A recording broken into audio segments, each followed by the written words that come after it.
Welcome to the Hacking Your Health podcast with Ben Canning and Dave Kennedy. Two guys heading out to hack body, mind, business, and beyond. We are here to provide a single source, bullshit-free guide to understanding your body and how you can live better for longer.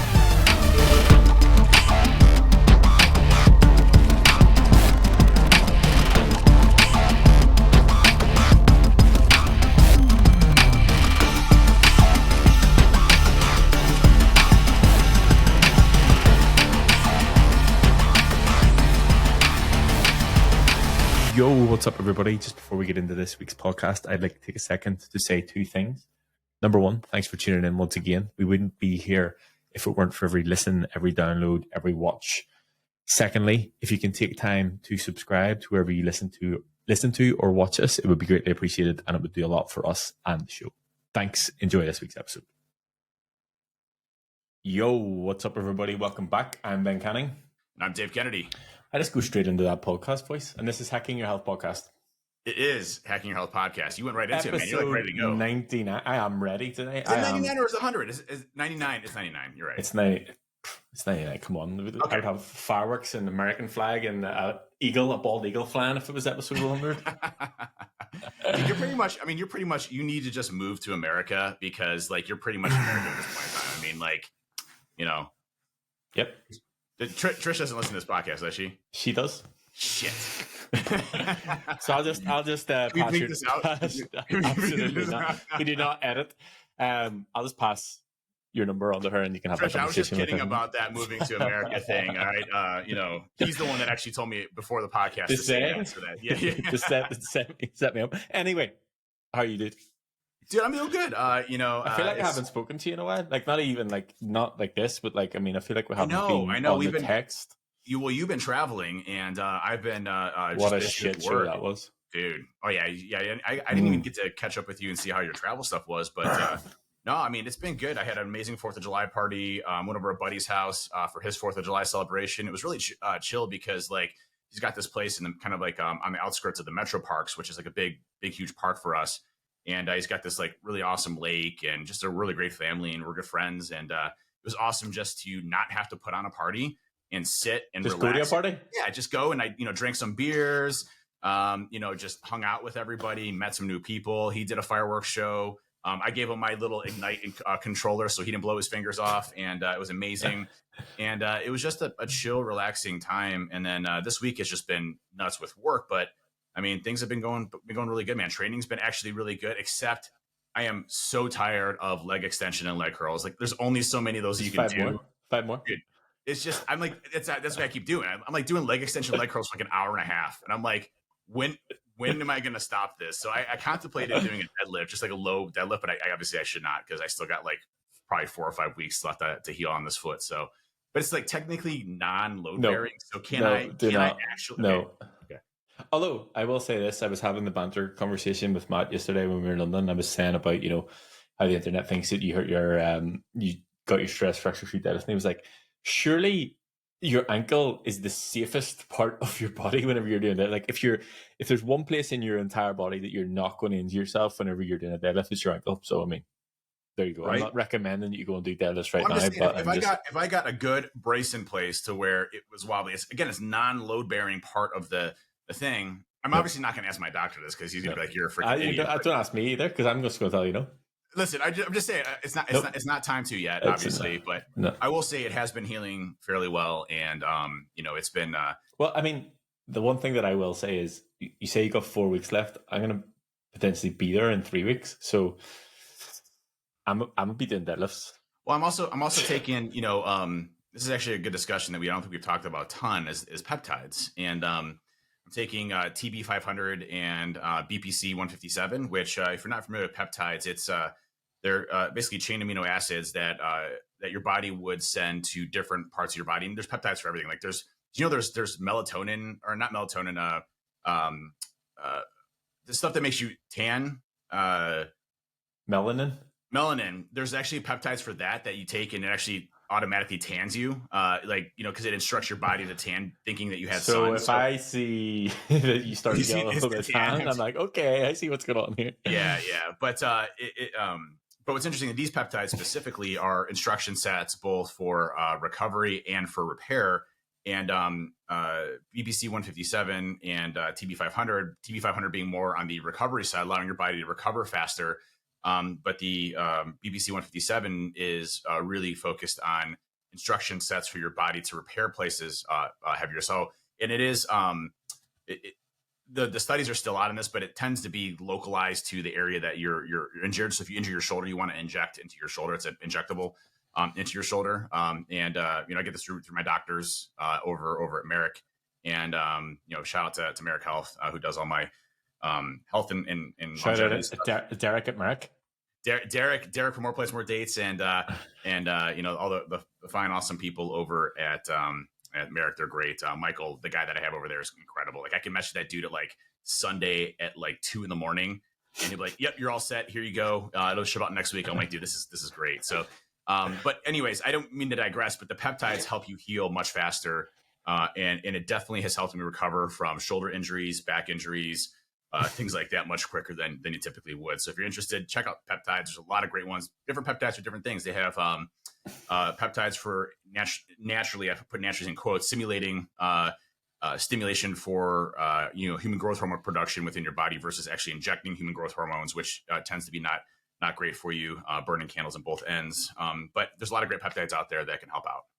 In my eyes, this is how peptides work. It's like you're injecting little small robots into your body that go and fix it, that go and fix the problem. That's essentially what I think's happening. Probably on a cellular level, that is what's happening. Not actual small robots, but they go to the place to fix the problem. That's right. So That's I think, I mean, taking that into consideration, maybe not 4 weeks. That's what I'm saying. We'll see. And I am babying it a bit. I haven't done anything stupid like run or do long distance walks I've been keeping it elevated, minus the party I had, and I had to take my daughter to the hospital just to get an MRI done, and she had an injury with her leg in sports, but I had to walk like 1 million miles for that one on there. But I have this boot on and everything. I'm just hopping around and everything else. But anyways, enough on me. How about you, dude? How was the travel? What did you do? And what is going on? I haven't caught up with you in forever. So the travel, it was a shit show from start to finish.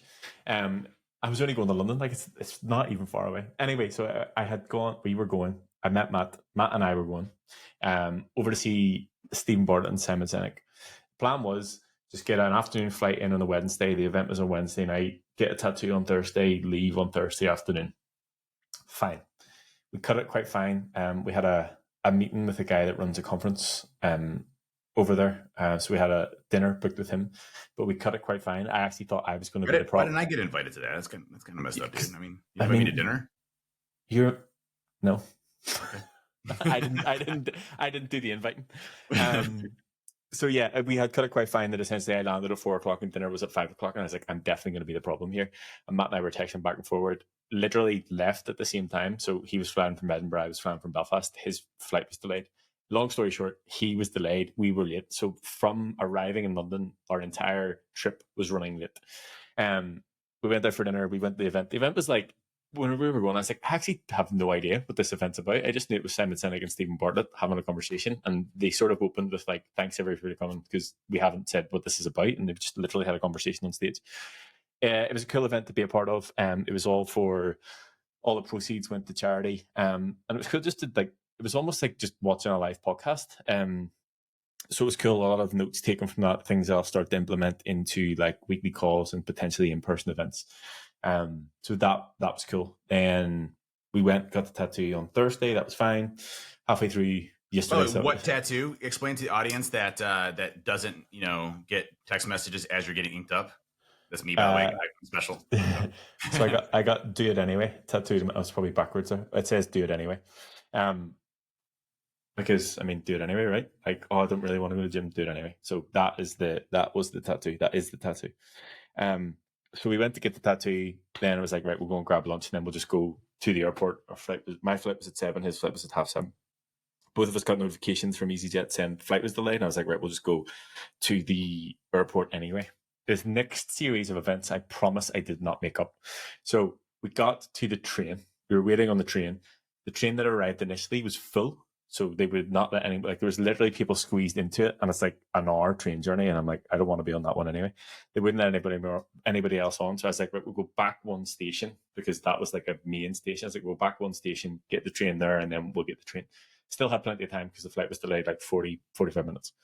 Went back, got on the train, sat on the train did not leave, and they were like, oh, there's an obstruction on the line, we're going to have to like hold you here, so like don't know how long it's going to be. I was like, okay, right, fine.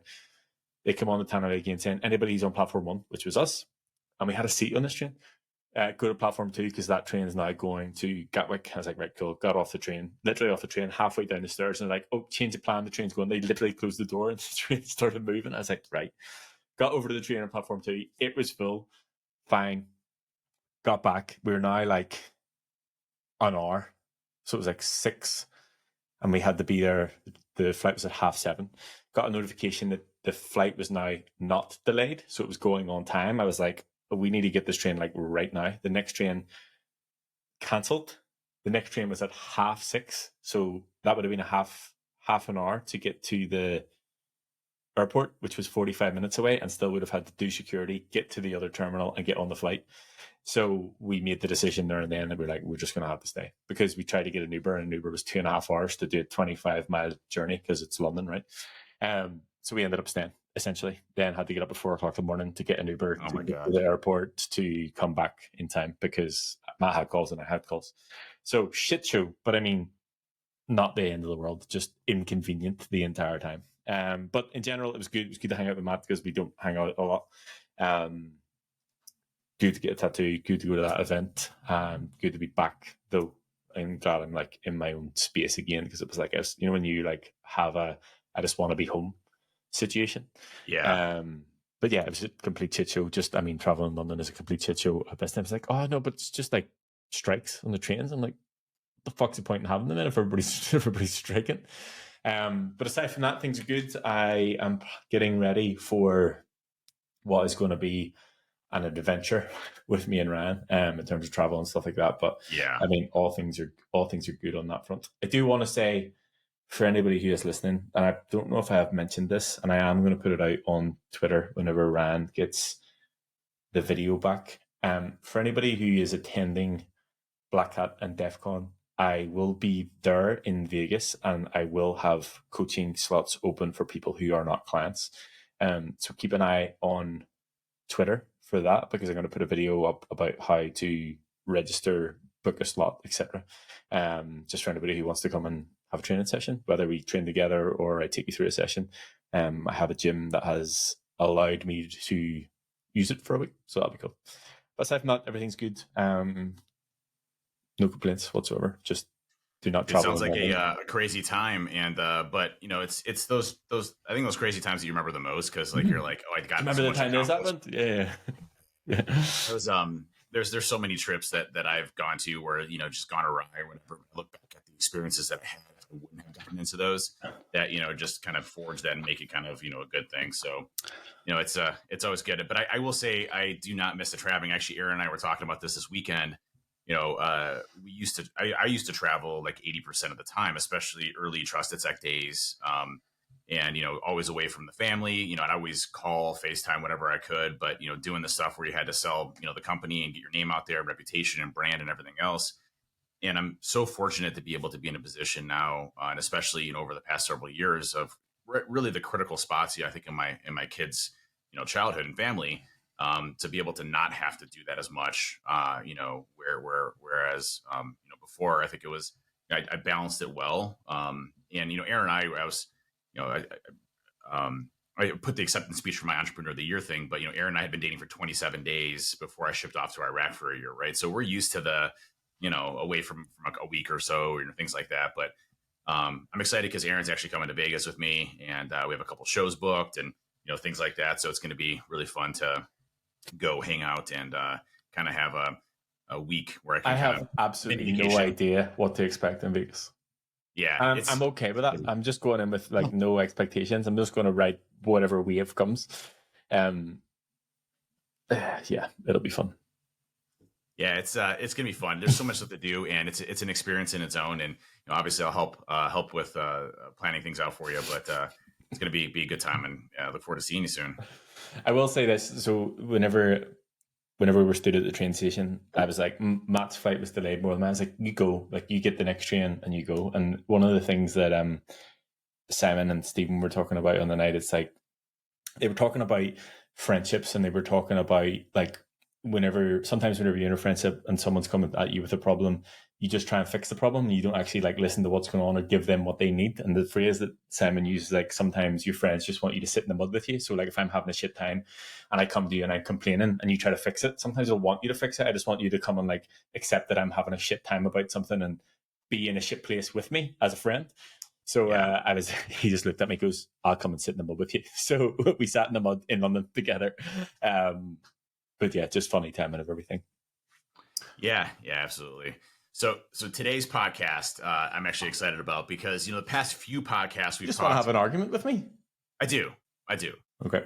Right. Yeah, so basically it's going to be, you can train every muscle group every single day and not have to worry about fatigue. No, I'm just kidding. But you think I'm going to disagree? And maybe I won't. I'm actually going to try to sway you a bit, and maybe you will agree with this. Maybe we'll both learn something today. Maybe we'll both learn something today. So there's always a debate on how often you can train muscle groups. Is soreness okay?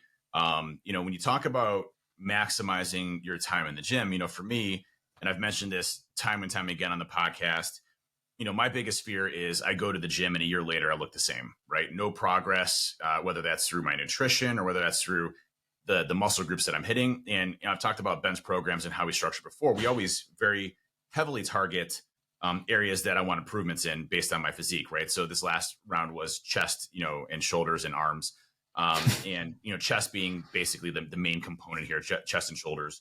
So my workout routines were very much on this.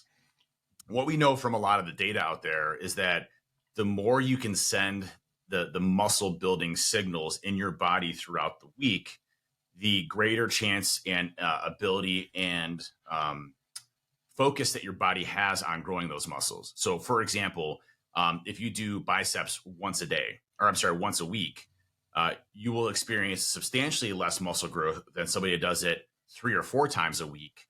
Than somebody, that does it once a week. So the more you can hit muscle groups throughout the whole week, the better you're going to be at growing those muscles. Now there's a lot of caveats to this. There's a lot of caveats to this, right? You have to take into consideration where you're at in your training, recovery, as well as, are you going super heavy, i.e. strength wise? Are you focusing more on muscle hypertrophy or those short twitch fibers, which can recover much faster than the fast twitch fibers, especially doing heavy loads? So there's a lot of considerations as you're going through and doing this. However, typically you hear the bro split, which is going to be your push pull legs split, right? And if you're only doing push pull legs, just straight up, push being chest, shoulders, triceps, pull being biceps and back, and then legs being obviously legs.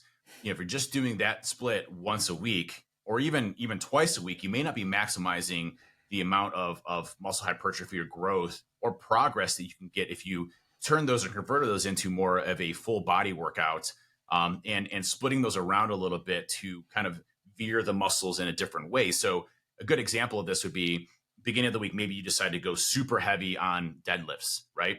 And that's going to be your main goal. But maybe midweek, you go more towards reps and volume instead of super heavy, especially deadlifts, being a major compound movement, taxing your back, spinal rectors, you're hitting a lot of different muscle groups pretty hard, especially obviously the glutes and hammies. And depending on, sumo versus conventional or whatnot, you could be hitting, quads a little bit more heavier. So you have a lot of considerations to do here. And what you don't want to do is overtrain those muscles in a sense that causes damage to where you don't repair and you have injury. So it's a delicate balance between the two. However, if you're focusing predominantly on volume, you can hit muscle groups much more effectively and easier and recover faster than doing specifically focusing on strength training. And I'll pass it over to you in a second, Ben, for your thoughts on this. But I want to differentiate between strength and size, because there might be folks that haven't listened to the podcast prior to this. The strength aspect is going heavy, super heavy in the 1 to 5 rep rep range, and explosive power will increase your strength. Okay, that's going to be kind of your fast twitch fibers, the fibers that in your muscle groups tend to handle the strength. Okay, so as you're moving up and you're doing a deadlift, for example, you can only do 2 or 3 of those deadlifts. You're hitting the fast twitch fibers pretty hard there, right? And that's going to be a little bit of time to actually recover. However, if with you're the doing goal, more, sorry to interrupt. Yes. With the goal of getting strong. So obviously, strong. for strength, the goal is Yes. to get strong. It's not necessarily to increase muscle size. Correct. And you will have some muscle size, of course, increase. However, definitely not as substantial if you're going more on the volume or range side of the house. Okay. So if you're just doing, 3 to 5 rep ranges, you're going to go up in strength very quickly. But if you're not hitting those other rep ranges, 8 to 12, 8 to 20, 8 to 30, whatever it ends up being, the volume, the taxing component of your short twitch fibers is going to be more of your endurance muscles. You're not going to see that size growth or impact maybe in the measurements or what you're looking for a physique perspective. So there are some things that we have to delicately balance here as you're building your training blocks to not overtrain. And I will say overtraining is actually very difficult to do. However, you've been trying for the past 3 years. I've definitely overtrained before. We know this, but it also is something where you want to push yourself to a limit to increase, as fast as you can to get the goals that you want to and your objectives to continuously move up in strength or size and or both, right? Yes, I'll take it back a little step. So generally, if you think a lot of the times whenever I have initial conversations with people, I'm like, what type of training you do at the minute, or what type of training you've done before? I'm like, I do chest on Mondays because it's International Chest Day. I do back on Tuesdays. I do shoulders on Wednesdays. I do legs on Thursdays. And then I do arms on Fridays. Fine. In that sort of setup and that sort of split, you're training each muscle group once per week. Now, okay, you may do 6 to 8 different exercises per session, but you're still only doing it once a week. So my initial go-to, I would say 95% of the time, whenever I take the client on is I'll move them to a full body split. So less sessions across the week, but more frequency of the muscle groups. You still will maybe only do 6 to 8 exercises per muscle group per week, but they'll be split across 3 sessions. So you essentially go from training your chest 52 times a year to training it 156 times a year. So you have 3 times the potential to get stronger and grow the muscle. And that is my initial go-to, especially if you're quite early on in your training, because when you have a lower overall muscle mass, you have a quicker recovery time because essentially you can't put it under the same stress as somebody who has more muscle mass. So it's easier for you to recover. So if you're doing 3 full body sessions and you train your chest on a Monday, on a Wednesday, on a Friday, there's plenty of time for you to recover in between those sessions because you have an overall smaller muscle mass to recover. Yeah, and there are certain types of muscles that respond and heal faster. And this really has to do with range of motion and how you're hitting your muscles and attacking your muscles. For example, biceps and triceps, you can hit very often. In fact, you can pretty much nail those suckers every single workout, typically. This entire podcast is just a pitch for Dave, who wants to train biceps. So the new training block, by the way, is going to be arms, and then we'll supplement with legs and everything else in there. But I do want to grow some big pythons, some big pipes here soon. So no, but and again, I'm saying that from a repair perspective. Again, if you're going super heavy on biceps, which you can't do obviously from a strength perspective, you're going to need some more time for recovery. So like for example, today I did a push day, so I did chest, triceps, and shoulders. And I went super heavy on shoulders today because 3 days ago, sorry, that was Monday. So it's been 4 days ago. I did super heavy on chest, right? So I'm flipping those a bit so that I'm balancing, and Ben taught me this technique, obviously, balancing the strength. And in my chest, I did a substantial amount of volume, again, to failure or close to failure. You definitely want to focus on as much as possible, as close to failure as possible in there to get the maximum benefits. But again, I'm not doing extremely heavy sets. In fact, when I started off with incline bench press, I think I only went up to like 255, and I was repping that out for sets of 10 to 12. So I didn't come close to the 3 to 5 rep range. I did back off sets, and then from there I did tonal, where I was doing more eccentric, so going up lighter, going down much heavier when it comes to bench press. I did my incline chest machine from my Cybex that I have downstairs, and then I did some flies. But again, all lower ranges in the 10 to 12 rep range, so that I can get those short twitch fibers to really burn out, not necessarily focusing on strength. Whereas shoulders, this today, I went super heavy. Started off with military press, went heavy as I could on that. Stayed in the 3 to 5 rep range. I still you can hit, by the way, shoulders a lot more often too. Again, rep range wise, if you're doing more of like I tell you, you can do lateral raises literally every day. I mean, just do 5 to 10, 15 pounds. Every day. They suck every single day. Literally every day you can do those. And those are going to get you those massive shoulders. I mean, you only need like 5, 10, 15, 20 pounds max in those. And doing like 20 to 30 reps of those, and reps. And then, sets wise, doing like, 4 to 5 of those and just burning them out every day. I'll do that at night a lot of times, where I just have 15 pound dumbbells. Yeah. And by the way, Aaron's doing the same thing. So Aaron has 5 and 10 pounds, and at night we're just sitting there going like this, talking to each other as we're doing, doing some lateral raises. And again, it doesn't take a lot of time. It takes like 5 minutes or 10 minutes just to do a quick, 4 sets of those. And those will give you some pretty substantial gains just with lightweight on the size aspect of things. So, and very easy to recover from those. You shouldn't wake up with your shoulders feeling sore or hurt or anything like that. So same thing for when you programmed in the BFRs, the blood flow restrictions. If you're not familiar with those, it cuts off blood flow to the specified muscle group. So in my case, it cuts off because your arm will fall off. Like, that's too extreme. It limits. It makes it much more harder for blood to pump in and out. In my case, I use it for biceps and triceps. And what it does is it puts the muscle under much more heavier fatigue faster with lighter weight, because it can't pump as much oxygen into there to recover the muscle group. So the muscle has to work much harder. There's been some great studies on this. Chris Hemmingsworth, a number of other people use this technique. But basically, as you're going up, if you ever heard Dr. Lane Norton said whoever the guy who coined it, or whoever the guy like introduced it or made it like globally known, Dr. Lane Norton claims that it's his claim to fame that he introduced it to it, however many years ago. Really? Yes, I've heard him say that in a couple of interviews. There's a couple of things I want to say. Number one, I trained on Tuesday with Ryan in the gym, videoing me, and we did push.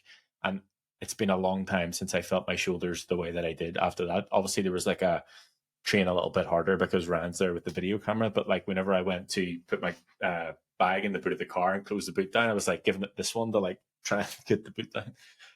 The muscle groups that you mentioned there that you can train frequently and you can recover well from, biceps, triceps, and shoulders were the ones that you mentioned, all relatively small muscles. So again, going back to what I was saying about whenever you have a smaller muscle mass, you can train them more and recover quicker. So I will agree with that. The blood flow restriction gives you a little bit of a different dynamic in terms of how you train. So if you train biceps today, for example, and you do not restricted, just heavy, we'll say heavy compound movement in biceps or triceps and or shoulders. Sorry, not shoulders for blood flow restriction, biceps and triceps. And then tomorrow, because it's a lighter weight and you're restricting the blood flow and it's a lighter weight and higher reps, you're training it in a completely different way. So that, I mean, I'm pretty sure that's what I do for you anyway. You get to train arms every single day anyway. No, I do. No, I'm not complaining, by the way. So, just so you know, I'm not complaining with what you're saying. But you're agreeing. So this podcast is for you to agree with me, not argue with me at all. Well, I haven't gotten into the why you should train calves every day discussion either. So again, I mean, I think we can both agree. Yeah, small muscle group relative.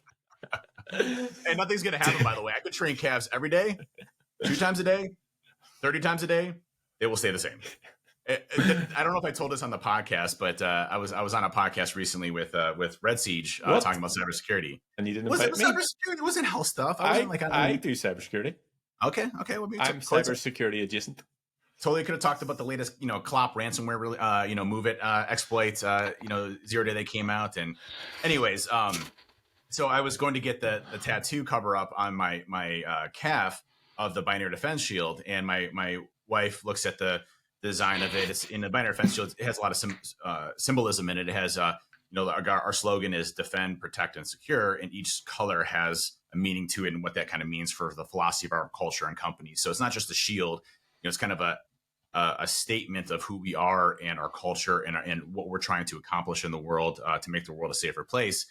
And so I put the shield over the calf of where it was going to go, and she's like, "Do you think that shield's going to fit on your small calves?" And I'm like, "Oh my God, did you just say that?" And Morgan's like, "Oh snap, Mom, you're in trouble." So now all everybody the kids leaves. are Oh, shit. yeah, everybody leaves. Like, the whole house just exits, and then here's Dad. I was like, F the tattoo appointment. I'm going downstairs and working calves, and I just worked calves the entire day. So, it's funny because I was on the Red Siege podcast, and there's a couple guys there that like, I don't work out. I've never worked out, and I have massively big calves. I'm like, I hate you guys more than you can ever possibly imagine. Like, my calves are like, I cannot explain to you how hard I work my calves out with zero benefits. It's genetics, yes. At the same time, I'm like, I should just go get calf implants. I mean, I'm thinking about it before. 1,500 euros if you go to Turkey per leg. 1,500 euros. Let's go to Turkey, bro. Instead of going to Vegas, let's go to Turkey and get some calf implants, dude. I'm in. I mean, I know the price. Like, how hard? I mean, it's got to be painful, right? I mean, you think it, and like, I mean, like, I don't know. There's like a lot of like, if you look at like women that have gotten like breast implants and things like that, isn't there like a lot of like complications and things like that? Anyways, let's not go to this rabbit hole. I'm not going to get into. I'm not going to even look up what calf. We're not getting them. For anybody who's concerned, we're not going to Turkey to get them. That is a joke. I just booked my trip to Turkey. However, I'll meet you there. No, but the small muscle groups, again, yes, easier to recover. Now, obviously, the taxing ones are especially areas you have to be really sensitive of, and shoulder is also one of those. Again, limitations of how much you're pushing. Those muscle groups. You can have a bicep tear, tricep tear, shoulder tear. But where you see most of the injuries occur are typically going to be your shoulder, chest, back, or legs, right? And those are going to be where those are going to be your big muscle groups. And the shoulders are usually, right in this line here, where you get the shoulder tears at. And those are usually through excessive weights and not allowing yourself time to recover or improper form or technique. So you got to consider all of these things as you're going through and building out your training blocks and training routines. And, if you're physique wise, if you're, you need to do everything, stick with full body workouts and maximize those throughout, the week, and hit full body so that you're sending those signals to the muscle to, repair. The way that our bodies actually work, it kicks off a process called mTOR, which allows for protein synthesis to occur and for us to build a muscle. So as we're breaking down our muscles and essentially injuring them, right, these micro fractures that start to occur, our brain, our bodies then send signals saying, hey, we need to repair this and make it stronger so that we can do the tasks that we have. Our bodies are learning, saying, hey, we need to be stronger, right? So that we don't hurt ourselves in the future. We're not hurting ourselves, but essentially kind of are, for lack of a better term. Again, my thought on this is you tear the muscle and the robots come in and fix the muscle, and then that's why it's a wee bit bigger. That's how you grow muscle. That's right.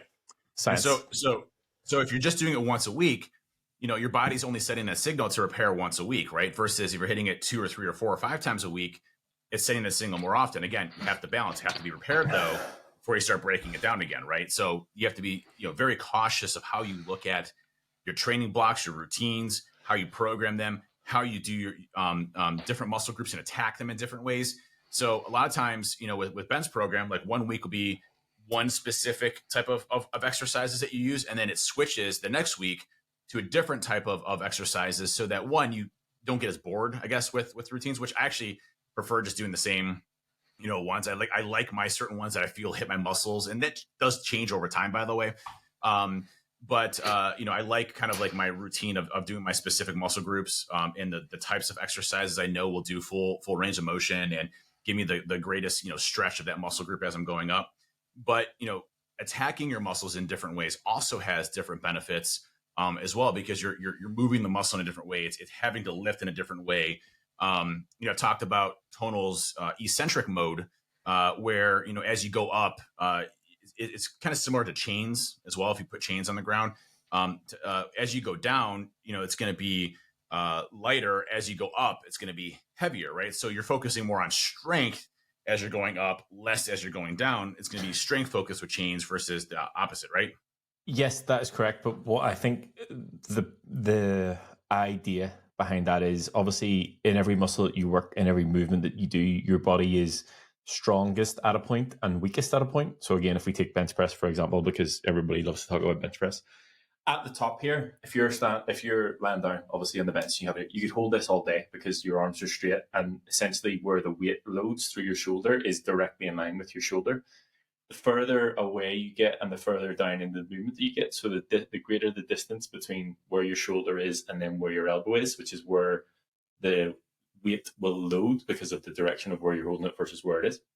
That's where you're going to be at the weakest. So essentially, whenever you're coming down with the chains, it will be the heaviest at the top and it will be the lightest at the bottom. So it'll be the heaviest where you're strongest and it'll be the lightest where you're weakest. Same about if we're talking about reverse band and stuff. So reverse band, the Smith machine, put the band around the top, attach it to the bar, heaviest at the top. As you come down, the band will start to take resistance and some of the weight, so it'll be lightest at the bottom. But then as you press away, it means that you're getting stronger and it is getting heavier. So it'll allow you to work the muscle through the strength profile by just manipulating the way that the weight moves. That's essentially what the tonal replicates. Yeah, I really enjoy the tonal movements. Someone asked me the other day, like, do you still use your tonal and what do you think of it? And I said, listen, every day, every single, out of all the equipment I have, I use a tonal the most. All the supplemental movements, it's definitely not strong enough for me anymore. I've outgrown the tonal on strength.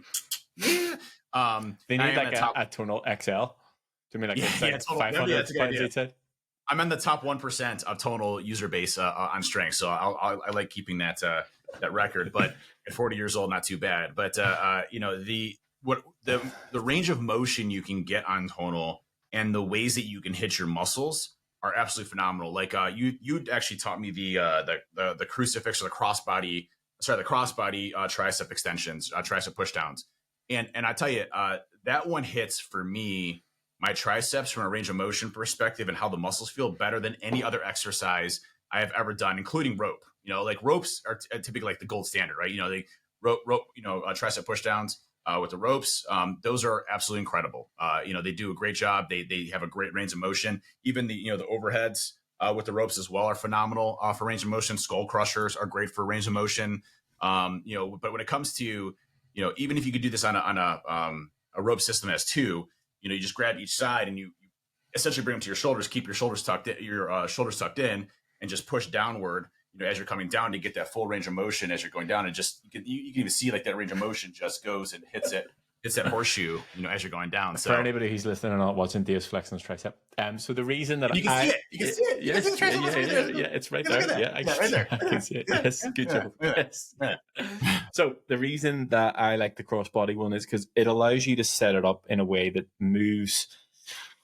It allows your body to move, number one, in its natural way. So we always talk about what's your sort of natural path of motion. So again, if you stand like this and move your hands down, they're going to go that way. With the crossbody, you can sort of lean into it. And the way you should set it up is whenever you're at the bottom, so whenever your triceps fully contracted, the cable should almost be in line with your arm. So keeping that as close to your arm as possible will keep it as natural to the movement as possible. And you can't really replicate that any other way, because if you've got a rope, even with the long rope, it's still connected at one point. So there's still going to be a bit of a disconnect in the distance from, again, your shoulder to where it starts and where you're getting that contraction. So yes, long rope is better than short rope.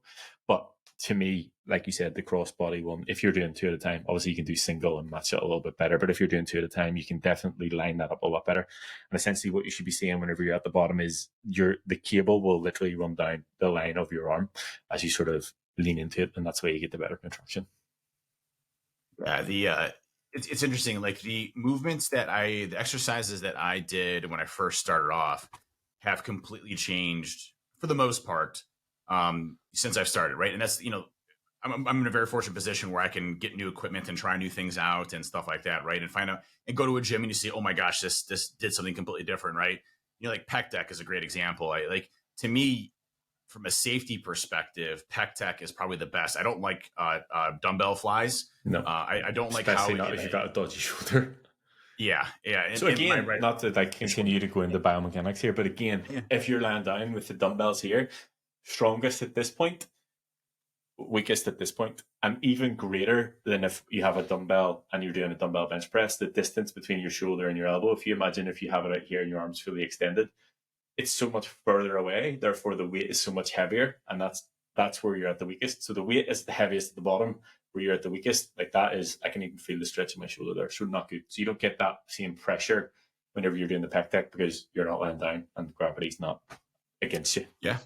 Yeah, and that those mechanics, by the way, are so important to understand, and that's why, to me, I think having a trainer that can, explain and show you the proper form and technique. My son has been getting very big into weightlifting, and he trains with his buddy at my house, 3 times a week, and sometimes 4 and 5, depending on where they're at.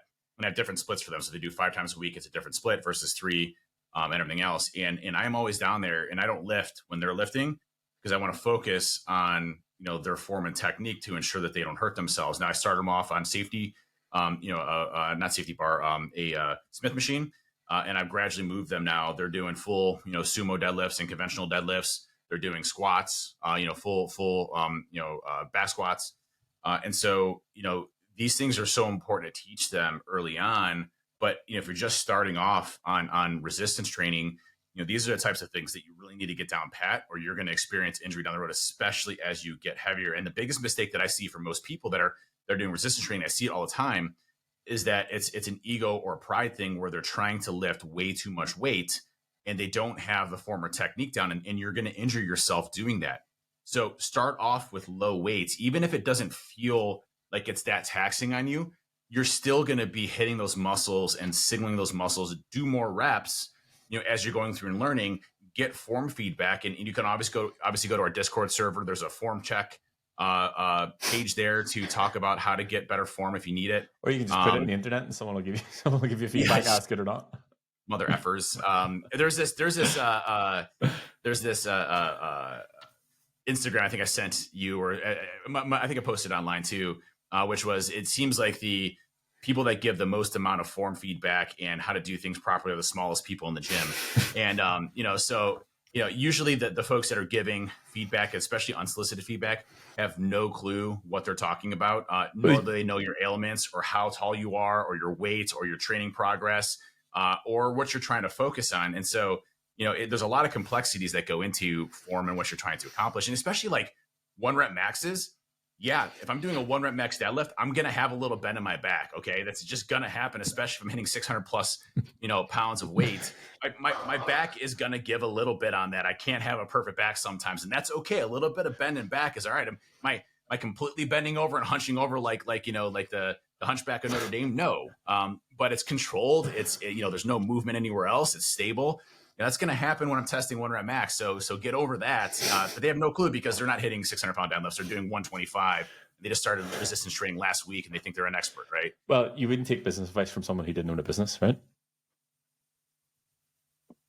That's right. I think that's actually a funny story. Not to digress here really quick. Not to digress, but we will. But I think it's an important topic. Yeah. Because I hear from a lot of people that they have like life coaches or business coaches or people that are teaching them how to do business. And these folks have never run a successful business or had a business themselves. And they're experts in giving advice on business. And I find that so peculiar that you would hire a life coach or business coach that, hasn't done the thing. Success. Yeah. Like, listen, if they're a CEO and they've run several successful businesses, had major exits, are just doing this to help people out and share their knowledge, different story, right? You get these folks that are just like, college driven. They might've went to Princeton or Harvard or, some of these places. And they're like, oh my gosh, look, I went to Harvard and I have a business degree. So I'm going to teach people how to run businesses. And they've never gone through the trials and tribulations, the risk, the learning, when you push hard, when you don't, how companies actually operate, culture, people, like those are experiences that you have to have running businesses, and having people give you form feedback that haven't gone through the same types of things you have, or have the same injuries, or understand your background, understand where you're at in your training progress, or if you have a trainer or not, or whether or not you're even asking for form feedback, is such it's one of the biggest toxic things that I hate in the whole fitness gym, industry thing. It just drives me nuts. Yes. I mean, I agree. It's like you need to, I would never seek advice or take advice from for something that I'm trying to do or achieve from someone who hasn't done it themselves. And I think that, I guess this even goes down even further down the chain to the conversation about, does your trainer always need to be in shape? I don't think they always need to be in shape, but I think they have had to have some sort of experience of changing their body in some way, shape, or form, to know beyond the, okay, you just do this in terms of training and do this in terms of nutrition, but like, what's the psychological impacts? Like, what's the lifestyle implications? Like, what things do you need to take into consideration beyond how many calories you're eating? It doesn't mean that your trainer always needs to have a six pack, or even have ever had a six pack, but some form of like physical transformation, or walk the walk in some way, shape, or form. I do think that they need to have had done that. Because there's much more to it than just what you read in the textbook. Do you mean, I can imagine, I don't have a business degree by any stretch of imagination, but I would imagine you learn more running an actual business than you do in a business degree, especially, again, no experience in this, but the outdatedness of the information and the textbook that you're fed at university or college or whatever it is, versus the real world and the up-to-date version of actually just running a business. Yep, exactly. And I will say this last thing on this, because we have totally sidelined the whole thing. Yeah.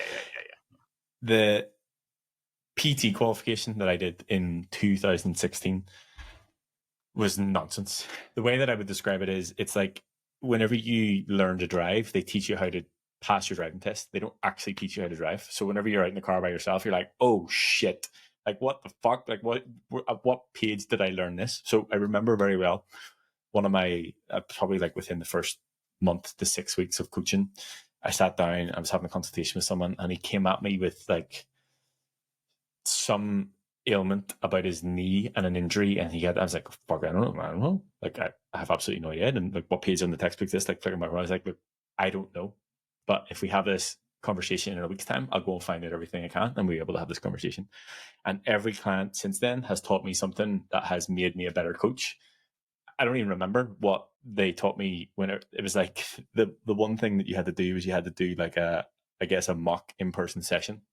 And the funniest thing that I'll ever remember in it is, if I have you in the gym and we have to do like this is the pec deck, it works your chest, I'm going to show you how to do it. And you had to do a silent demonstration. So I sat down, I was like, I'm going to do a silent demonstration. So you do the movement and you just sit and watch me do the movement. And then you have to talk through the demonstration. I'm like, why do I have to do fucking both of those? And he's just sitting there like I'm a crazy person. So long story short, the PT qualification was not where I gained my knowledge. It's everybody that I work with after that. So everybody who I ever work with give me the knowledge that I have today. Same with business, same with Yeah, and that's the thing I think people lose track of, is that, life is about learning from other people and other people sharing their experiences, right? And being able to live through those experiences yourself. I always get asked the question, what would you change in your life if you can go back in time? I kind of own a time machine, by the way, so it's possible. But I wouldn't change a thing, because those are life experiences that I learned, either through failure, through bad choices, through good choices, that has led me to where I'm at today. And, I do wish that I would have lifted earlier on, and at least started training calves earlier on. Yeah, training calves way earlier. That's all I needed to do. It was like, hey, listen, when I hit like 5 years old and I was walking, I'm like, just start training calves, because by now I'd actually have maybe like 2 more inches than I do now. But here's the thing. I'm very thankful for where I'm at today, and I've learned so much from different people. I've obviously from a health and fitness and structure perspective, I've learned so much from you and continue to. But it's one of those things where you have to make sure that you're getting the right advice from people, especially in fitness. There's so much BS out there. There's so much bogus data. There's so much people just throwing stuff out. Those Instagram, YouTuber, folks that are touting six packs. There was just a dude just the other day, 32 years old, died, and they went through his routine, and he was basically starving himself, drinking, like 6 gallons of coffee a day just to curb the appetite that he had in order to maintain the leanness so he could do his fitness videos. That's not a way to live your life. And I think, a lot of these people have, a lot of folks, when they're going to this, have misconceptions of what it takes to look like that, right? Usually you're damaging your body through steroids. And I'm not saying, steroids are a bad thing if you're doing it, in a certain way. But it's one of those things where these people are damaging their bodies. They're starving themselves. They're maintaining an unhealthy, unnatural body fat percentage for long periods of time. They are absolutely miserable when it comes to how they feel, but yet they look great. And so everybody gets this perception that, hey, you're supposed to look this way. What I found is that I like staying relatively lean, but I also like building muscle and getting bigger, right? And so, I don't care if I'm completely super shredded, but I do care that I don't pack on so much weight that I can't see my abs, right? And that's been, something that Ben and I always work on. I do want to read something really quick here that I think is important to hit on before we close out the podcast in the next 10 minutes or so. But if you look at Schoenfeld, he's probably one of the leading researchers in muscle hypertrophy, muscle growth. He's a PhD.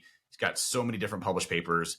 I just want to read a few bullet points from some of his research topics that he has that can give you kind of a perspective of what you should be focusing on. And here's the thing, people talk about 8 to 12 rep ranges, or 12 to 15, or 15 to 20, or 20 to 30, or 35 to 40, whatever it ends up being, right? That at the end of the day, you shouldn't worry about the number. I think you should count just so you know what you did from previous times. But what you need to focus on is, making sure you're fatiguing that muscle as much as possible, hitting that much. So if you're getting a 12 and it's super easy, keep fricking going. Like, don't stop at 12 because you hit the 12 magic number. That means nothing. There's no science that says 12 is going to build you more muscle than 13 or 11 or 8. Okay. It's that your muscle doesn't know the number. Do you know what I mean? You obviously, we set rep ranges because you need to have a target, and you're not just doing like 5 reps or 105. Right. But it's exactly what you said. If you get to 12 and you can do 5 more, do 5 more. And I would guarantee to say, if you do 5 more and I'm stood there beside you and you do 5 more, there's probably 5 more there as well. So it's like your mind will give up before your body does, probably in a, I guess, survival mode. So you don't get a dumbbell to the face or whatever, which makes sense. But if you can push the reps out in a safe manner and keep form, then, don't just limit yourself to doing 12, and you'll learn something, and you'll know the next time to lift a fucking heavier weight. That's right. And so that's the main point here, is that what they're saying when you say 8 to 12 rep range is not to give up at 12. It's to hopefully understand your weight that you're at to get to the 12 marker, close to it, to where you're at a fatigue spot when you hit 12. So, or close to 12, right? So if I'm coming up and I'm like chugging along and I can only get to 6, well, maybe I should up, or lower the weight a little bit just to get to that more fatigue perspective to hit those short twitch fibers. Okay. So, it's just a range to give you to hopefully hit that in a certain way. And there's ways, by the way, of making that more difficult. We've talked about this before in previous podcasts, so check out the previous podcast episodes, but tempo ends up being a big one. So as you're coming up, if it's too easy for you, well, slow yourself down. So as you're coming up, explosive up, and then go slowly down on that eccentric mode as you're coming down. That will fatigue the muscle with the same amount of weight, because your time under tension and that eccentric mode is burning those muscles out in a quicker state, because you're holding that weight at a much longer period. I'd also say too, you don't want to ever be in a resting position for your muscle group. So for example, when you're doing lateral raises, a common thing I'll see, aside from swinging, you don't want to swing, right? You want to stay pretty consistent and come up. Now, when you come down, you don't want to come all the way down and hit your sides. You want to leave a little bit of tension there between it, so that your shoulder is still actively engaged, and so you're coming up and you're coming down. So there's a little bit of space there as I'm coming up and down, so that your muscle is never at a relaxed state as you're going through. So that time under tension continues to grow without giving your muscle an actual break there to hit it harder. So these are little tricks that you can focus on as you start to get through. But let me read. Well, do you have anything to say on that first, Ben, before I get to the studies? I'm very proud of you. I think that's something I taught you, and you explained it very well. Thank you, man. Yeah, I appreciate that. So here's some of the summaries from Schoenfeld, which is there's quite a lot of evidence showing that high rep sets can be good for building muscle. If we look at a study by Schoenfeld, we see that doing sets of 8 to 12 rep ranges stimulates the same amount of muscle growth as do sets doing 25 to 35 reps. We have another example of higher rep ranges stimulating plenty of muscle growth per set too. A 12-week study comparing 3 by 20 versus 3 by 10. So 3 sets of 20 reps versus 3 sets of 10 reps found that both rep ranges produced the same amount of muscle growth. Another 12-week study comparing 3 by 20 to 25 and 3 by 8 to 12 rep ranges found that both rep ranges produce the same amount of muscle growth. Low rep sets will stimulate muscle growth, but not as efficiently as moderate or high rep ranges. For every low rep set that you do, you may only stimulate 50 to 80% as much muscle growth as you would by doing moderate rep sets. This makes strength training an effective but ineffective way to build muscle. Notice the difference there that he's calling out between strength training and building muscle. Okay, they are two separate things here. Granted, you will still build muscle, but at a 50 to 80% less rate from a size perspective, hypertrophy perspective, than you would if you were training both strength and muscle hypertrophy or building muscle. So for me, I'm in that categorization of power building. My compound movements are always going to be, in most cases, going to be extremely heavy, focusing on strength and power. Okay, I want to be strong. But the rest of them are attacking my muscles from a rep range perspective that are going to be in the 8 to 12, 8 to 20 rep range as I start to get to that muscle failure aspect in order to build the muscle. Now, in addition to that, in this study, the participants lifting 2 to 6 rep ranges needed to do 24 sets of the squat and bench press to build as much muscle as the participants doing 8 to 12 rep ranges for just 13 sets. Basically had to do over double the amount of work to get the same level of results from the lower rep range to higher rep range. In this study, the participants lifting 2 to 4 rep ranges for 3 sets gained less quad size than the participants lifting 8 to 12 reps for 3 sets. In this study, the participants lifting 13 to 15 and 23 to 25 rep ranges gained a significant amount of muscle size in most muscle groups, whereas the participants lifting 3 to 5 rep ranges did not. These findings indicate that heavy load training is superior for maximum strength goals, while moderate load training is more suited to hypertrophy-related goals when an equal number of sets are performed between conditions. So again, science is clear on this. Lower rep range, power strength, shoot your strength up faster.